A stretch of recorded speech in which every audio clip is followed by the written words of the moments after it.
નમસ્કાર દર્શક મિત્રો, વડોદરા ફરતા ન્યૂઝ ચેનલમાં આપનું હાર્દિક સ્વાગત છે। વડોદરાના ભાયલી વિસ્તારમાં રાત્રિના સમયે સગીરા સાથે દુષ્કર્મ કરનાર ક્રાઇમ બ્રાન્ચે ફક્ત 48 કલાકમાં જ શોધી નાખ્યા।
ચાર ઓક્ટોબરની રાતે બાયલી ગામના નજીક વડોદરા ગ્રામ્ય પોલીસ જિલ્લામાં એક સેક્સ્યુઅલ અસોલ્ટના કેસ બનતા આ અંગે વડોદરા ગ્રામ્ય જિલ્લાના તાલુકા પોલીસ સ્ટેશનમાં એક ગુના નોંધવામાં આવ્યો હતો,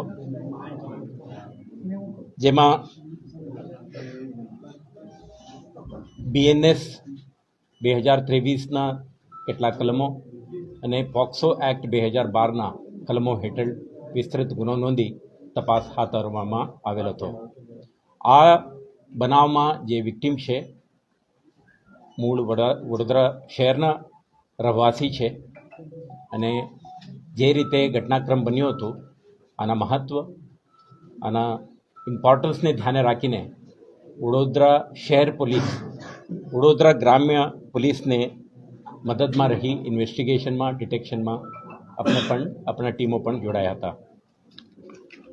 આજે આ ઘટનાની 48 કલાક પછી આ ગુના શોધવામાં શહેર પોલીસની ક્રાઇમ બ્રાન્ચને સફળતા મળી છે।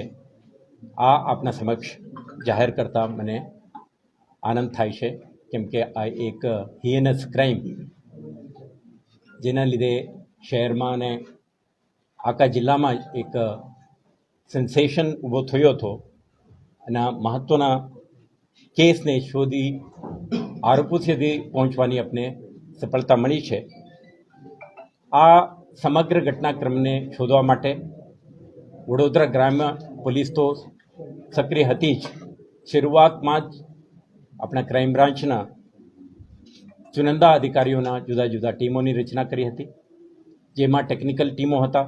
તે ઉપરાંત ફિલ્ડ ઓપરેશન માટે પણ આપણા જુદા જુદા ઇન્સ્પેક્ટરો, સબ ઇન્સ્પેક્ટરોના ટીમની રચના કરીને આપણે તૈનાત કરી હતી।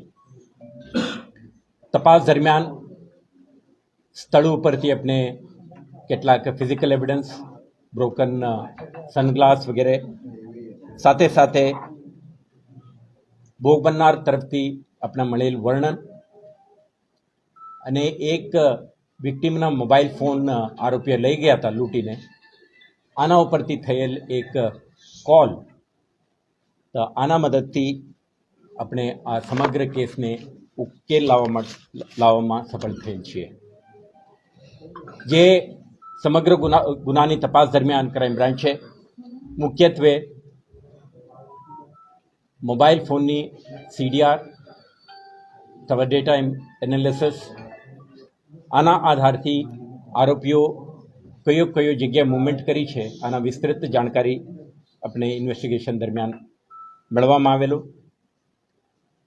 સમગ્ર રૂટ ઉપરના સીસીટીવી કેમેરા ફૂટેજને મેળવીને તેને આપણે ડિટેલ્ડ વિશ્લેષણ અને એનાલિસિસ કરીને એન્હાન્સ્ડ ફોટોગ્રાફ મેળવીને આપણે આરોપીઓને ઓળખવાનો પ્રયાસ થઈ.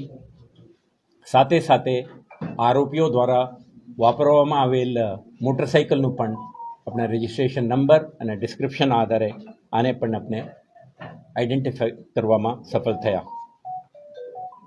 તો મોટરસાઇકલ, મોબાઈલ ફોન ડિટેલ્સ, સાહેદો દ્વારા આપેલ વર્ણન અને સ્થળ ઉપર મળેલ અન્ય ફિઝિકલ એવિડન્સીસના આધારે આજે ક્રાઇમ બ્રાન્ચ આ ગુનામાં સંડોવાયેલ 3 આરોપીઓને આઈડેન્ટિફાઈ કરીને એમને કસ્ટડીમાં લેવામાં સફળ થયેલ છે. તો અત્યારે વડોદરા શહેર પોલીસ દ્વારા કલમ 35(1)(c) BNSS 2023 અંતર્ગત અટકનું કાર્યવાહી કરીને વડોદરા ગ્રામ્ય જિલ્લાને આગળની તપાસ માટે સુપ્રત કરીએ છીએ. સાથે સાથે તમે જાણો છો કે આ ગુનાના જે ફરિયાદમાં જ ઉલ્લેખ હતો કે બીજા એક મોટરસાઇકલમાં 2 જણા હતા અને આ પણ સ્થળ ઉપર આવેલા હતા.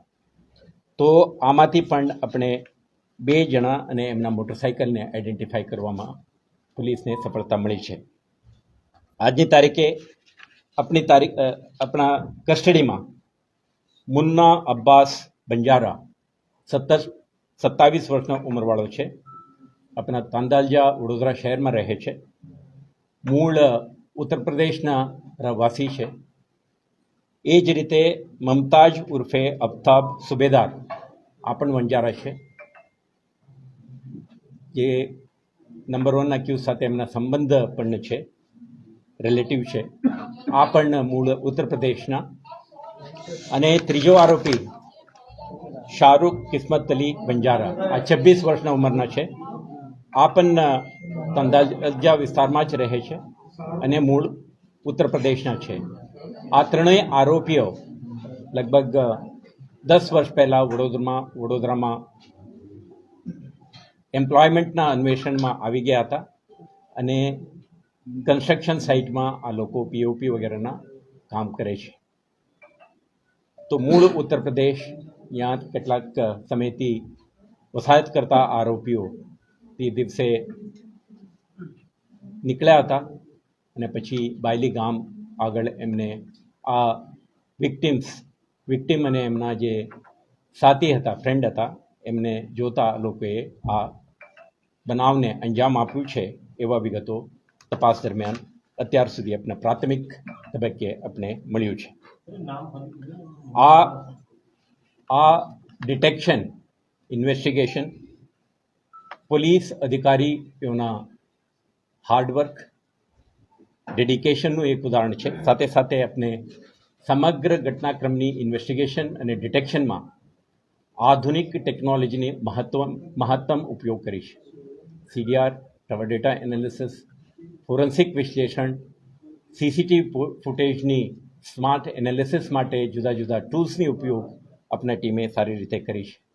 અને સાથે સાથે વડોદરા શહેર પોલીસ અને રૂરલ પોલીસના સમન્વયની પણ એક સારો ઉદાહરણ છે. કેટલાક વખતે લેક ઓફ કોઓર્ડિનેશનના લીધે પણ કેટલાક સમસ્યાઓ ઉદ્ભવિત થતા હોય છે, પરંતુ આ કિસ્સામાં શહેર પોલીસના ક્રાઇમ બ્રાન્ચ, રૂરલ પોલીસના અધિકારીઓની ટીમ સતત સંપર્કમાં રહી, ઇન્ફોર્મેશન એક્સચેન્જ, ટીમ્સની પિરિયોડિક રિવ્યૂ, અને આના કારણે આજે આપણા કેસને ઉકેલ લાવવામાં આપણે સફળ થયા છે. તો આપણે કહેવા માંગીએ છીએ ગુજરાત પોલીસ, વડોદરા શહેર પોલીસ અને ગ્રામ્ય પોલીસ અને we are committed to safety and security of women. આ એક સેન્સેશનલ બનાવ જે બની છે નવરાત્રિના પવિત્ર તહેવાર દરમિયાન, અને ઉકેલ લાવવા માટે આપણે તમામ રિસોર્સિસ, પ્રયાસો, આપણા અધિકારીઓના એક્સપર્ટાઇઝ અને ટેકનોલોજીના માધ્યમથી આજે આપણે આરોપી સુધી પહોંચવામાં આપણે સફળ થયા છીએ. આ ઘટનાની તપાસ ઇન્વેસ્ટિગેશન વડોદરા ગ્રામ્ય પાસે છે. તો શહેર પોલીસ દ્વારા આ 3 આરોપીઓને વડોદરા ગ્રામ્ય પોલીસને હેન્ડઓવર કરવામાં આવશે અને આગળની તપાસ એમના દ્વારા થશે. અને અન્ય 2 ઈસમો જે સૈફ અલી વંજારા અને અજમલ સત્તાર વંજારા આ પણ જે તે બનાવ વખતે સ્થળ ઉપર હાજર હતા. તો આ બંને ઇસમો એમના મોટરસાઇકલ સાથે આપણે પૂછપરછ માટે લેવામાં આવેલ છે. તો આગળની તપાસ વડોદરા ગ્રામ્ય દ્વારા કરવામાં આવશે. તપાસ દરમિયાન મળેલ પુરાવો કે એમના રોલ એન્ડ રિસ્પોન્સિબિલિટીને નક્કી કરીને આગળની કાર્યવાહી ગ્રામ્ય પોલીસ દ્વારા કરવામાં આવે છે. આજે સમગ્ર ઘટનાની જે ઉકેલ લાવવા માટે જે પરિબળો, જે ટેકનોલોજી અને મેથોડોલોજી આપણે વાપર્યું છે આના ડિટેલ તમને કીધું છે. તો એમના રહેવાસી છે તંદાજાના, બનાવ બન્યું છે બાયલી, એમના રહેવાની જગ્યા અને બનાવવાળી જગ્યા અંતર લગભગ 3.5 કિલોમીટર છે. તો નાઇટ દરમિયાન એમના મૂવમેન્ટ હતી શહેરમાં. તો આપણે લગભગ 48 કિલોમીટરથી વધારે એમના મૂવમેન્ટને આપણે આખું ટ્રેક કરી છે. હજારો સીસીટીવી કેમેરા જે પબ્લિક સિસ્ટમમાં છે, એટલે વડોદરા મ્યુનિસિપલ કોર્પોરેશનના અને સાથે સાથે જે બિઝનેસ એસ્ટાબ્લિશમેન્ટ અને પ્રાઇવેટ કેમેરાઓ પણ લાગી છે, દરેકને આપણે સ્કેન કરી છે. એમના ફૂટેજીસ મેળવીને પોલીસ વિશ્લેષણ કરીને આરોપીઓ સુધી પહોંચવામાં આપણે સફળતા મળી છે.